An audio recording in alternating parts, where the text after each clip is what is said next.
सरकार की जय।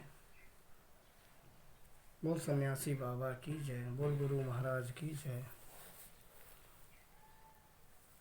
भाइयों, आज हमारा शीर्षक रहेगा कि जीव सेवा ही शिव सेवा है। एक बार की बात है, बंगाल के एक नगर में बहुत ही अकाल पड़ा हुआ था। वहाँ एक साधु महाराज अपने कुछ शिष्यों को लेकर गए। तो एक गांव के किनारे एक मंदिर में ही साधु महाराज ने अपना डेरा डाल दिया और शिष्यों को आदेश दिया कि कुछ भिक्षाटन कर लाओ और उसके बाद भोजन बनाया जाए। गांव वालों को भी पता लग गया कि कोई तपस्वी ओजस्वी महात्मा आए हुए हैं, चलो उनके दर्शन किए जाएं। तो गांव से काफ़ी बड़े बूढ़े बुजुर्ग बच्चे महात्मा जी के दर्शन करने के लिए गए। तो वहाँ जब लोग पहुँचे, बातचीत हुई, तो महात्मा जी ने पूछा गांव वाले बुजुर्गों से कि आप लोग खुशहाल हैं, किसी बात की कोई दिक्कत तो नहीं है।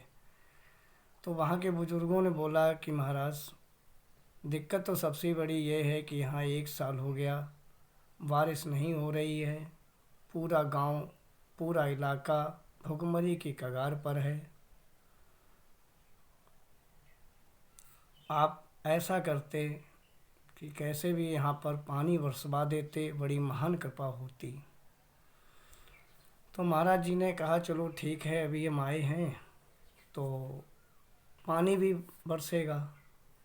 तो सुबह महाराज जब शौच क्रिया के लिए गए तो वहाँ उन्होंने एक तालाब का दृश्य देखा। तो उस तालाब के गंदे पानी में, जिसे गांव में कहते हैं रवदा, मतलब कीचड़ मिक्स पानी था। तो उस पानी में मछलियों के छोटे छोटे बच्चे हजारों की संख्या में तड़फ रहे थे, फड़फड़ा रहे थे। तो महात्मा जी को देखकर बड़ी ही बेचैनी हुई हृदय में कि ये पानी 1-2 दिन में रवदा भी सूख जाएगा, फिर ये बच्चे मर जाएंगे। तो गांव के लोग सुबह फिर महात्मा जी के पास आए और उनसे कहा कि गुरुजी, क्या पानी बरसाने के विचार में आपने कुछ सोचा समझा नहीं? तो गुरुजी ने कहा नहीं, ऐसी बात नहीं है, लेकिन एक अगर मेरा छोटा सा काम आप लोग भी कर दो तो हम पानी बरसवा सकते हैं। बोले क्या करना है? बोले आप गांव के नई पीढ़ी के जो बच्चे हैं, युवा बच्चे हैं, उन्हें आप इकट्ठा करो और तालाब में एक गड्ढा है, उस गड्ढे में सब लोग ईमानदारी से गिन गिन के 10-10 बाल्टी पानी डाल दो। उसके बाद मैं पानी बरसवा दूंगा। तो गांव वालों ने महात्मा जी की बात को मान लिया और ऐसा ही किया। लग गए युवा भाई, सब ने 10-10 बाल्टी गिन गिन के डाली।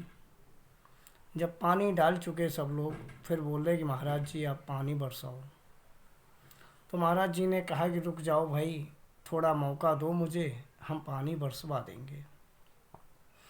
जब गांव की सारी भीड़ महाराज जी के आश्रम से चली गई, तब महाराज जी अकेले में उस तालाब के गड्ढे के पास गए।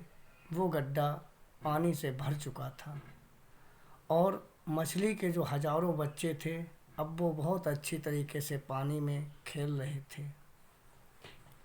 मछली के बच्चों को जब महाराज जी ने खूब आनंद में खेलते हुए देखा तो ऊपर आसमान की तरफ निहार कर भगवान को धन्यवाद किया और उनसे प्रार्थना की कि हे प्रभु, हम तो आपके एक मामूली से भक्त हैं, गेरुआ वस्त्र ओढ़ रखे हैं आपकी भक्ति में।